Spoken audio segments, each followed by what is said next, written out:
Boom, boom. Hi, I'm John Landis, and welcome to Trailers from Hell. Whoa, whoa, you know who sucks? Hitchcock. No, I don't. No, I don't. He's never said that. But so today's movie is Hollywood Wives by Jackie Collins. No, actually, it's not. I'm not going to review Hollywood Wives. Hollywood Wives is a TV miniseries based off the bestseller. It's a three-part miniseries, very long, based off the bestseller by Jackie Collins, which is kind of an amazing book.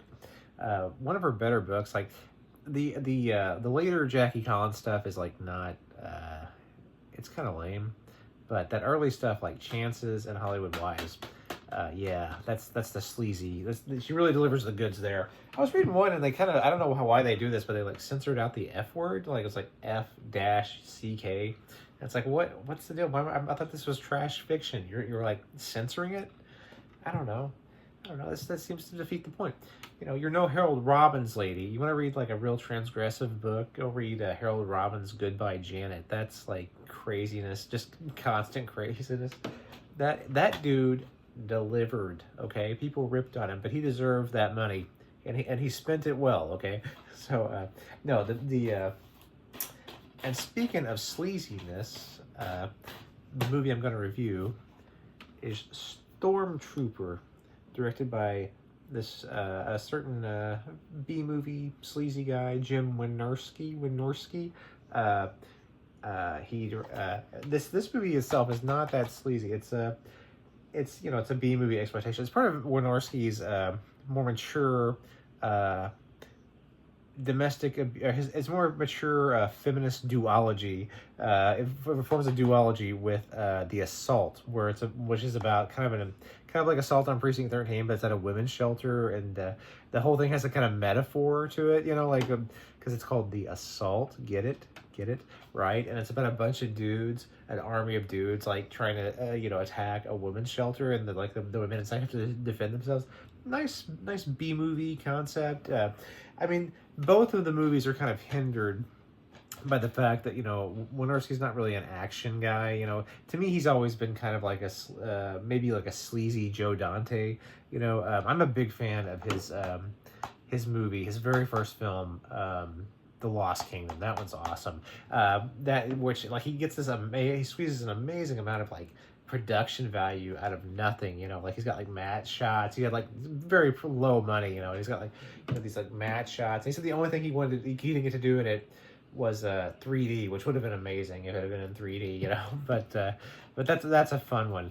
I'm also a big fan of his tinkering in the movies, like with Forbidden World and Raw Force.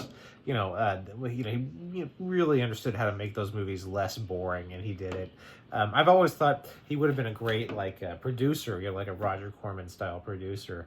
Other Wynorski movies that I like, the one he made with Kari Wurr, where it's like it has like a bunch of different titles. I think it was called like Poison at one point or something. It's the one where Kari Wurr is like pretends to be infiltrates a family run by Barbara Crampton. It's a bit of a stylistic departure for him. Great trash entertainment. I also liked his he worked on one of those like Shannon Tweed thrillers, which was pretty funny. It had a very funny end to it. I can't think of it. It's like part, Seduced to Murder or something, part 3. I can't remember, but I like that one too. And I think Wynorski's like very funny. I'm glad that he's like still out there making movies, and yeah, and I think it's Transylvania Twist, which is this kind of his Zaz comedy, which is a little bit disappointing. I thought it was a little disappointing, but it's because he's normally very funny. I love Return of the Swamp Thing. Someday I'm going to review that one. Return of the Swamp Thing is just a very pleasant summer memory for me when I was in like 6th grade. I love those kids in Return of the Swamp Things, but I'm going to talk about Stormtrooper. Stormtrooper is kind of a riff on the Terminator. Sort of like I'd say some robot cyborg dude like escapes from an institution, and he ends up in the house of Carol Alt, who I'm sorry, it's been a little bit since I've seen this movie, but I believe she's killed her abusive husband, right? So there's this sort of the theme of like her being abused, and then this guy's in here, and then now the military is trying to get into the house and like kill them both.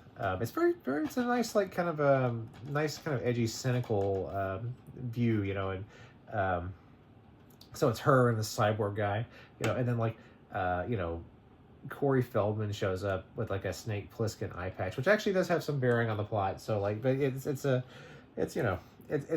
B movie, right? It's the kind of movie where Corey Feldman will show up wearing a Snake Plissken style eye patch, right? So that's cool. It's cool. So I would say, I mean, just the big hindrance is just the like lack of really spectacular action, or like really cool action. He does do. There is like a really nice like long take sequence, which I thought was kind of cool. Or maybe I'm just spoiled by like all maybe I need to cut some slack, for not being like John Woo or something, yeah, it's just it's thematically interesting. It's a thematically interesting B movie. Not won't knock your socks off necessarily, but I enjoyed it for what it was. I enjoyed it. Yeah, I liked it. And yeah, that's it. That's it. I want to review Return of the Swamp Thing next. Hopefully, that's what I'm doing. Boom.